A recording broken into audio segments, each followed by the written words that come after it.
Hi, my name's Sophie Meixner and I'm a final year law journalism student at the University of Queensland here in sunny Brisbane, Australia. I've wanted to be a journalist ever since my grade 6 teacher told me I'd make a good one, probably because I never stopped asking questions. Since then, I've tried to get as much experience in journalism as I can because I figure the best way to be a journalist is to hit the ground running. This is a showreel of some of my favourite projects. I hope you enjoy it.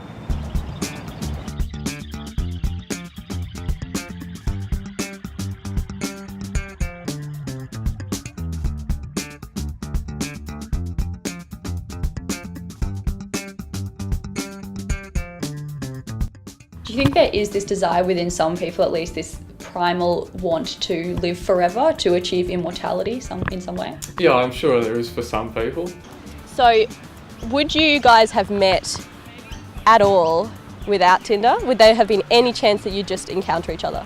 Slim chance. Next week will be my last week of food.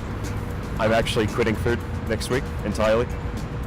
I'm moving towards a liquid diet that contains 3,000 calories. Won't you miss food? I hate food. I think it's unproductive and impractical. I've always been interested in politics, no matter how big or small. For the last 2 years, I've interviewed the candidates from the major parties contesting the UQ union elections. Why was it invalid in the first place? It was related to quorum. To what, sorry? To quorum. What does that mean? It's just the number of voting members that have to be present at this election. And why was there too few voting members present? It was just the two have voted and their vote counted as one together, so they're just separate, shared role. So your take is it was like a technical issue? Yeah, a fairly technical issue that took a long while to decide and was, sort of fairly obscure. Yeah. And during the election campaign, did you know about this technical issue? Did you know it was invalid? I wasn't aware until sort of a little bit before, but yeah, then we'd heard that appeals had been made. There's a number, election tribunal deals with a number of appeals during the election, so we hear about all of them. And you accept the decision of the tribunal? Yeah. Yeah. In October this year, I interviewed the victim of an on-campus assault. And 4 seconds of my clip made it onto Channel 9 News that night. He was running into people, it appeared he was drunk, he was throwing his flyers up in the air, ramming people with the bike he was on. When he ran into a girl, I ran up to the bike, reached into the basket, took out all these leaflets and a goon sack, and then legged it.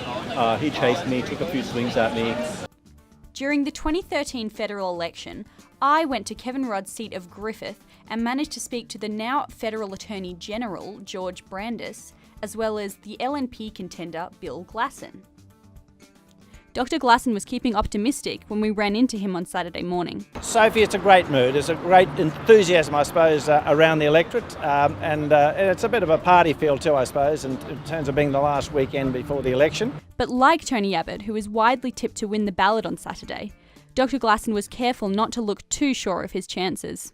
Feeling pretty confident? No, I never feel confident. I feel as though if we can do the hard work and continue to work hard right up until next Saturday, then we're in there with a show. We are the underdog. I accept that. He was accompanied closely by LNP Senator George Brandis, who was quick to spruik the local candidate's popularity. You could hear from the sound of the cars as they're going by what a popular candidate Bill Glasson is. Prime Minister's seats are always hard to overthrow because of that star factor. Constituents like to see their interests represented on a national stage. It's only been done 3 times in Australia's history. Most memorably in 2007, when Maxine McHugh defeated John Howard. They called her the Giant Slayer then, and Bill Glasson is certainly hopeful the same result will repeat on Saturday. It's not going to be easy, but it's not impossible. Sophie Meixner, why vote?